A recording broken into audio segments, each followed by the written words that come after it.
Good morning बच्चों, कैसे हो आप सब। तो आज हम लोग पढ़ने वाले हैं पिंजरे के पंछी। चैप्टर का नाम है पिंजरे के पंछी।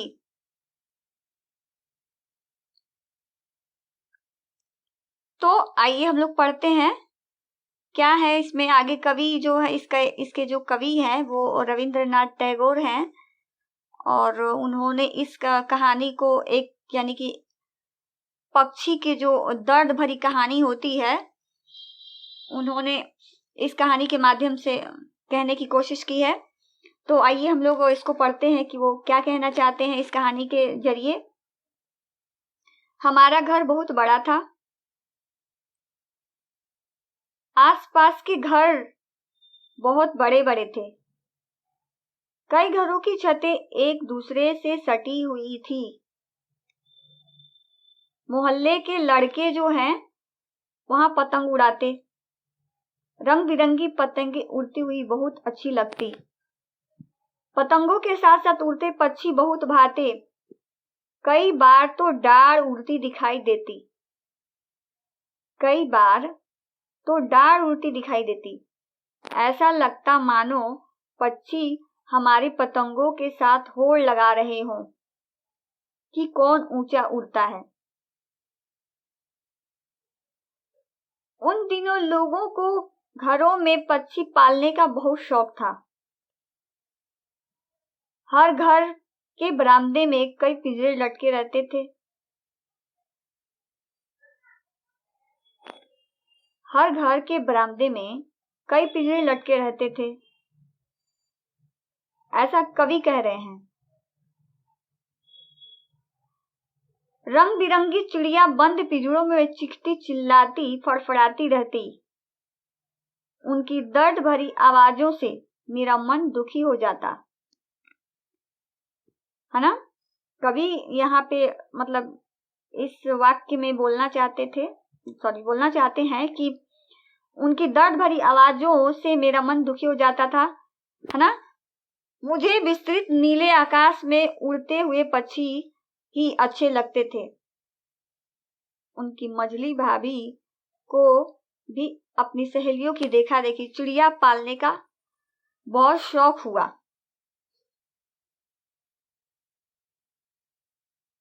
वे कई दिनों से कुछ पक्षी लाने की बातें कर रही थी।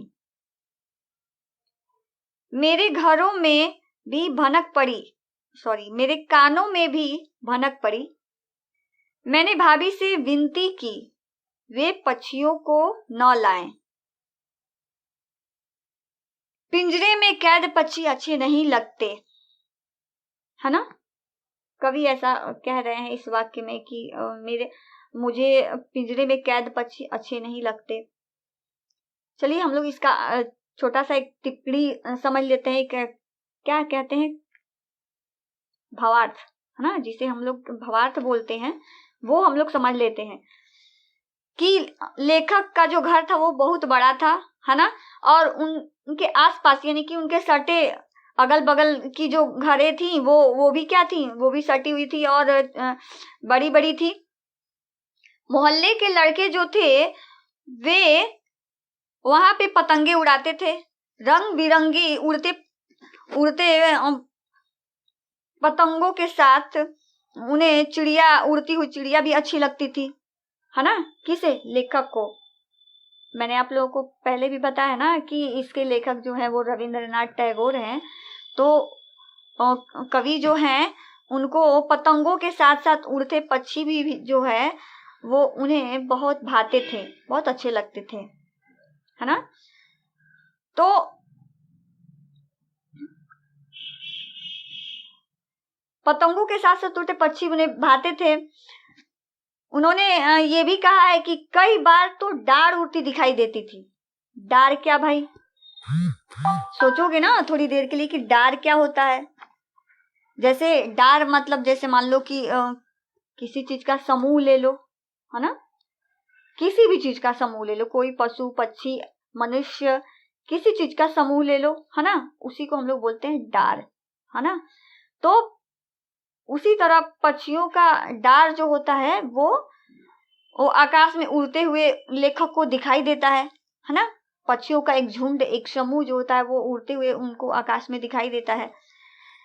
तो कवि कह रहे हैं कि ऐसा मानो, है ना, मतलब वो मन में अपनी बात को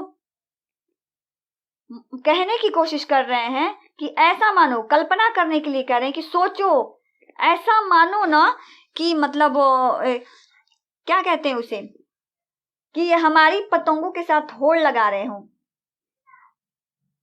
कौन कहता है? कवि कहते हैं कि ऐसा मानो पक्षी जो है हमारी पतंगों के साथ होड़ लगा रहे हैं।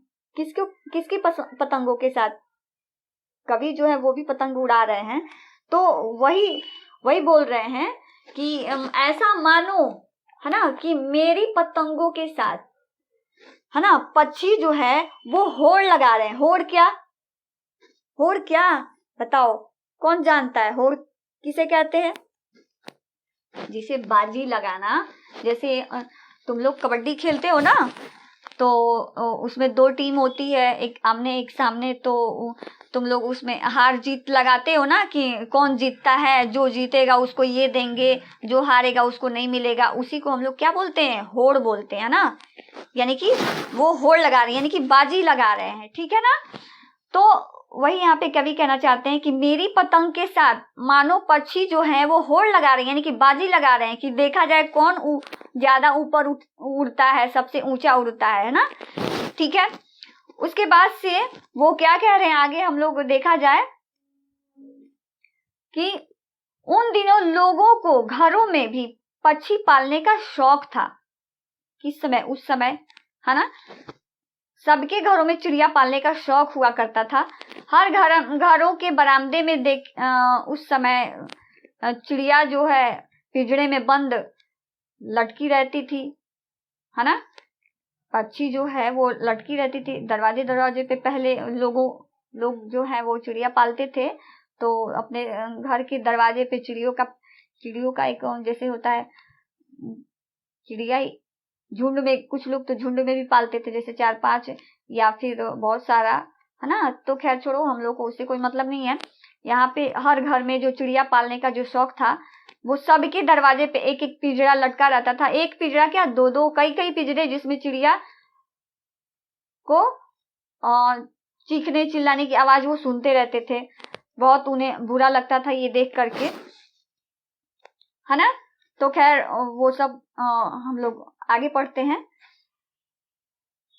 है ना। तो सबको ये क्या था, चिड़िया पालने का बहुत शौक था, और वो लोग अपने अपने दरवाजे पर, अपने बरामदे में चिड़िया पालते थे, पिंजरे में बंद करके वहां पे लटका देते थे। तो वही चीज है ना। रंग बिरंगी चिड़िया बंद पिंजरों में चीखती चिल्लाती, पंख फड़फड़ाती रहती, है ना।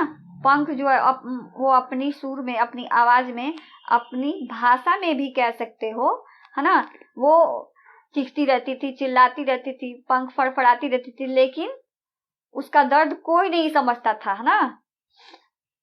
उनकी दर्द भरी आवाजों से मेरा मन दुखी हो जाता था। कौन कहता है?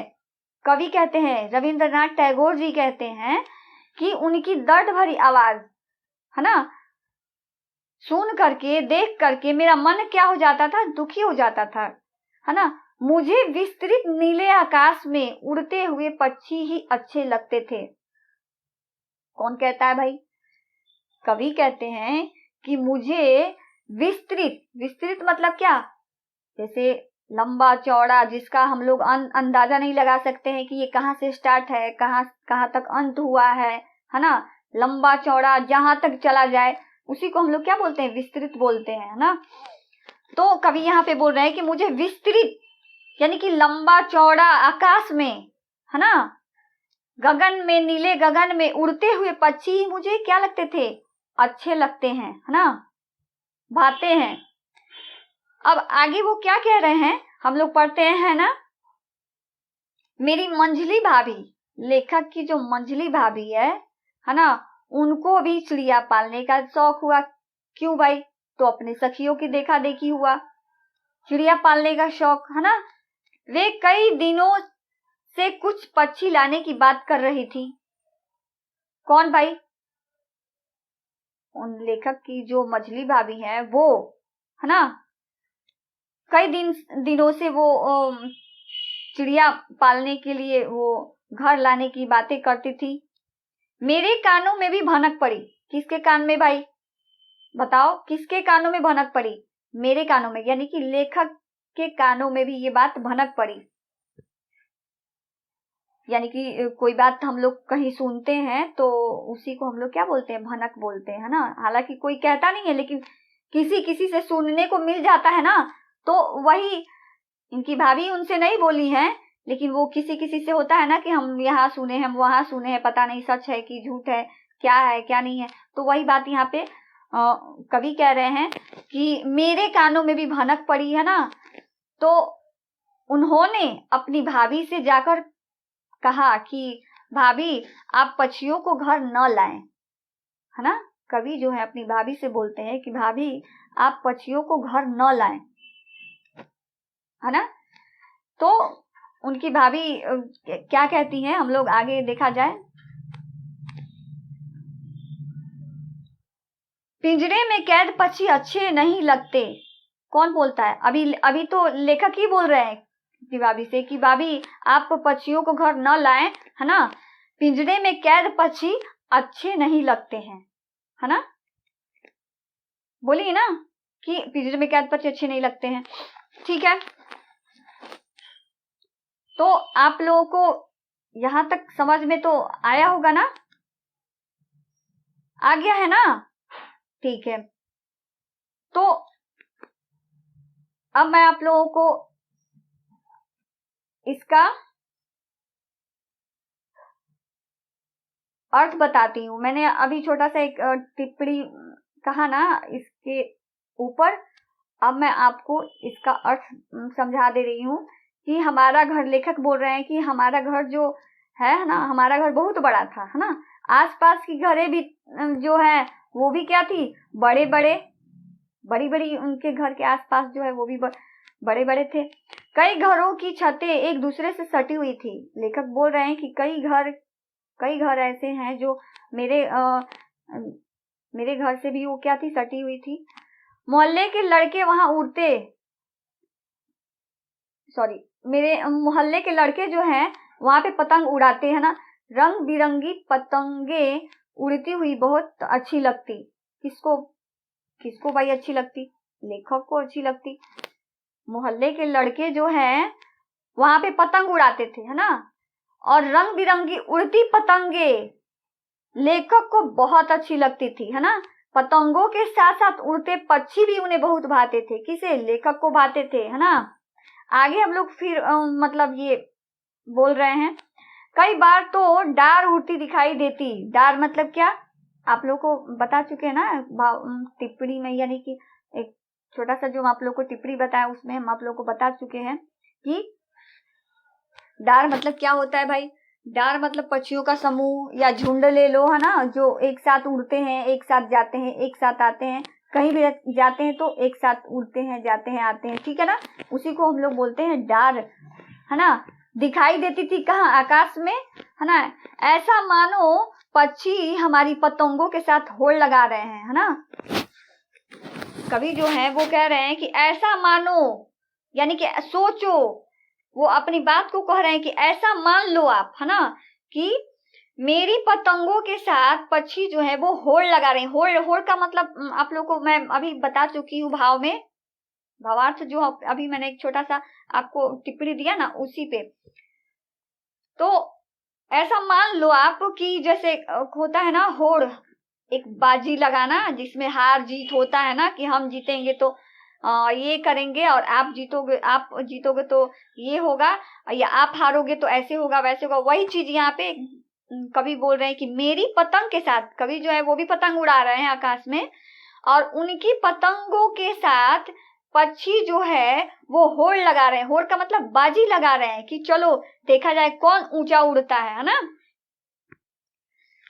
तो उसके बाद से फिर उन दिनों सबको चिड़िया पालने का भाई शौक हुआ करता था।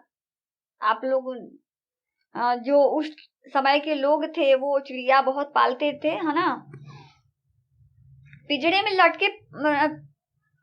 लटके रहते थे, हर घर के बरामदे में पक्षी जो है उस समय पिंजरे में लटके रहते थे। रंग बिरंगी चिड़िया बंद पिंजरे में चीखती रहती थी, चिल्लाती रहती थी, फड़फड़ाती रहती थी, लेकिन उसका दर्द कोई सुनने वाला नहीं था। एक कवि ही हैं जो उन पक्षियों का दर्द भरी आवाज सुनते थे और सुन करके उनको मन में जो होता था बहुत दुख होता था, है ना। तो मुझे विस्तृत नीले आकाश में उड़ते हुए पक्षी भी अच्छे लगते थे, कवि कह रहे हैं, है ना, कि मुझे यानी कि कवि को विस्तृत आकाश में यानी कि लंबे चौड़े दूर दूर तक फैले आकाश में, है ना, उनको पक्षी अच्छे लगते थे। एक दिन उनकी भाभी यानी कि मेरी मजली भाभी को भी चिड़िया पालने का शौक हुआ, है ना। तो वो भी कैसे शौक हुआ, अपनी सखियों की देखा देखी यानी अपनी सहेलियों की देखा देखी हुआ, है ना। तो वो भी वे कई दिनों से कुछ पक्षी लाने की बात कर रही थी। किससे भाई, आपस में होता है ना कि हम एक साथ मिल करके कोई आपस में बात करता है, उसे ही क्या कहा जाता है, कि आपस में बात कर रही थी, है ना। मेरे कानों में भी भनक पड़ी। उस समय लेखक जो हैं वो छोटे थे, लेकिन फिर भी उनके कानों में भी कहीं से सुनने को मिल गया, उनको भी भनक लग गई। तो उन्होंने कहा अपनी भाभी से जा करके कि भाभी आप चिड़िया को जो घर में है वो न लाएं, है ना। चिड़िया जो है पक्षियों को कैद करके घर में रखना ठीक नहीं है, अच्छा नहीं लगता है, मुझे अच्छा नहीं लगता। ये कवि अपनी बात अपनी भाभी से कह रहे हैं, है ना। ठीक है, तो आज हम लोग इतना ही पढ़ेंगे, है ना। अब मैं आप लोगों को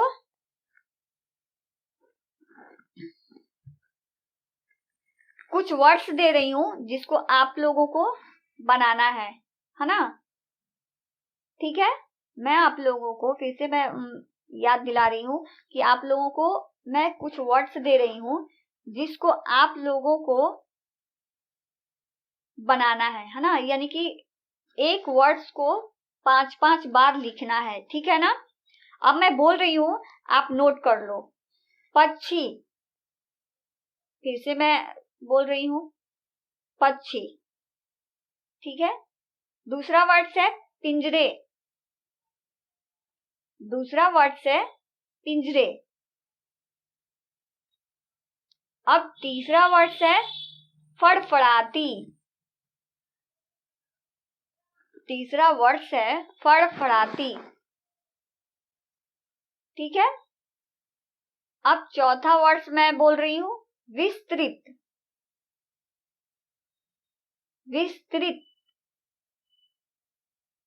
ठीक है, विस्तृत। अब आपका पांचवा वर्ड है मंझली, अब आपका पांचवा वर्ड है मंझली, हो गया। अब आपको इसको 10-10 बार लिखना है एक वर्ड्स को, ठीक है। 5 बार लिखो या 10 बार लिखो, लेकिन लिखना जरूर है ना। ठीक है, चलो 5 बार भी लिख सकते हो, 10 बार भी लिख सकते हो। घर पे हो तो फ्री आप हो, है ना। लेकिन इसको लिखना है, और लिख करके इतना ही नहीं, लिख करके इसको वाक्य आप लोग बनाइएगा, ठीक है ना। इसका आप लोग वाक्य बनाइएगा। ये जो 5 वर्ड्स मैं आप लोगों को अभी बोली हूं, इसको आप लोगों को एक वर्ड्स को 5 बार लिखो या 10 बार लिखो, लेकिन लिखना है ना। उसके बाद से फिर इसको वाक्य बनाना है। इस 5 वर्ड्स का आपको वाक्य बनाना है ना। और हमारा होम स्कूलिंग नंबर, है ना, मैं आप लोगों को बता दे रही हूं कि हमारा होम स्कूलिंग व्हाट्सएप नंबर है, नोट कर लो। मैं इसको बोल रही हूं, है ना, 9798026130। मैं फिर से बोल रही हूं, है ना, कि 9708026130। 130। ये हमारा होम स्कूलिंग व्हाट्सएप नंबर है। आपको इस नंबर पे ये होमवर्क करके सबमिट करना है, ठीक है ना? क्या करना है? दिखाना है, यानी कि सबमिट करना है,